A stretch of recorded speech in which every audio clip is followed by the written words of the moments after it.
Hello, everybody.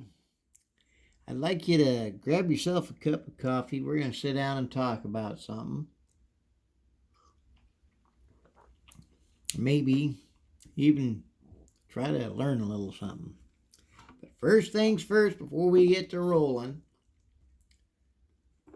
let's show all the YouTube gun snobs that this thing is empty. In fact, the only bullet on the table for this particular revolver is going to stay sitting right here. It's not going to jump in there by itself. It won't go boom that way.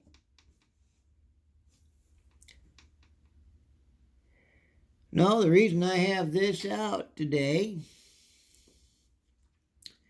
I stopped by the gun store yesterday and seen a 38 special Taylor's revolver. It's also made by the Uberti company. But Taylor's has a tendency of doing a little custom work to theirs. Make them a little smoother. I was wanting Christine to be able to purchase it, but she said with her work schedule the way it is this week, she wouldn't be able to make it into the shop to do so.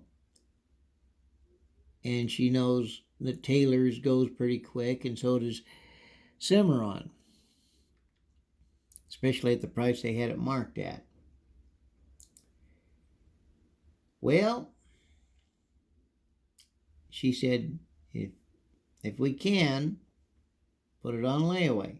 Okay.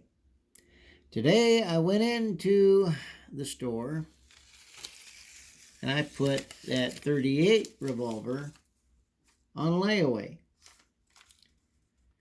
But I also did something else. Picked up some 38 special ammunition. I want to show you the difference between something here. I'm going to move this off the desk, set it off to the side. This here's a 38 special. This here's a 45 Colt. There's a size difference on those puppies. They didn't have any lead bullet ones, but these will work in that revolver. And they are reloadable. And I can reload those in a cowboy load as well.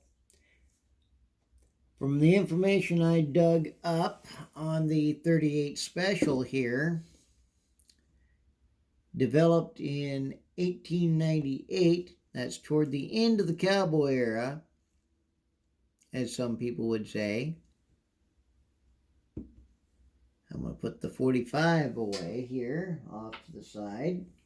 And we're just going to look at the 38 special, because I'm talking 38 special.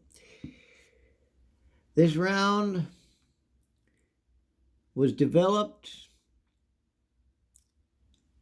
because the 38 long Colt was a little bit, they said, lacking against the enemy in the Philippines. I'm going to put it that way. And they wanted something a little stronger. Well, the military went back to the 45 Colt, and it worked. But they got to thinking, let's do something for the public. They came out with the 38 Special. That was Smith & Wesson. It's a rimmed cartridge, center fire. And the police carried that round for several years. It worked. It worked for security guards. It's worked for detectives, ranch hands, private individuals, and just for a plain out plinking round. I'm going to grab a swig of my coffee here. You can do the same thing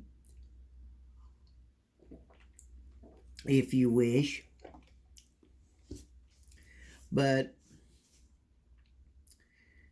this here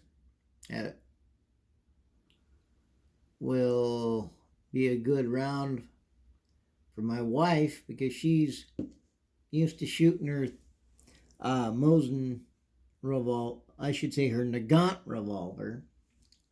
Mosin didn't have anything to do with the Nagant revolver, I don't believe. You can check that up if you want to look up the history. Please do. I encourage everybody to look up history when they're checking out firearms, because the more you know about it, the more you respect about it.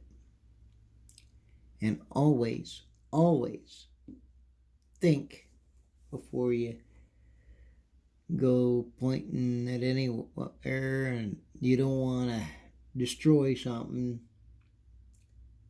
You treat them as if they're loaded at all times.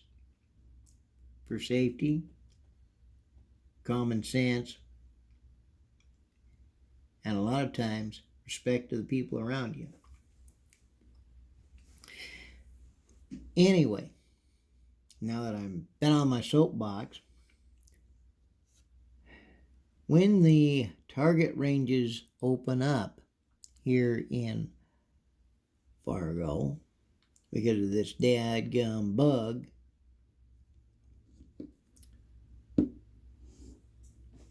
we're going to take out a few firearms we haven't taken out and put holes in paper. And I'm hoping to get my wife to shooting as well. We have a .22 revolver that I know she could shoot all day long and probably shoot circles around me, doing just that. Well, I don't know too much about this particular revolver that I put on layaway, other than it is a good looking revolver. Has 4 clicks, not the 3. It's got the firing pin in the frame. Has the basic fixed sights of the Colt revolver. It's a Stallion model, which I believe they pretty much copied real close to the Colt .22 Stallion that they produced years ago.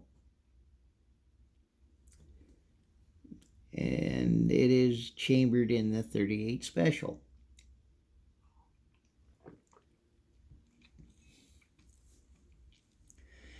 So we'll have one of those in the barn. We'll have to come up with a name for it. I don't know what might catch Christine's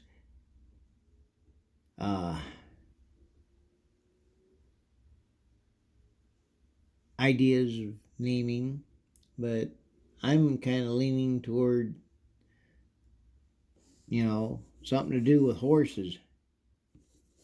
We'll have to figure that out later, but I'm sure we'll have fun shooting this. And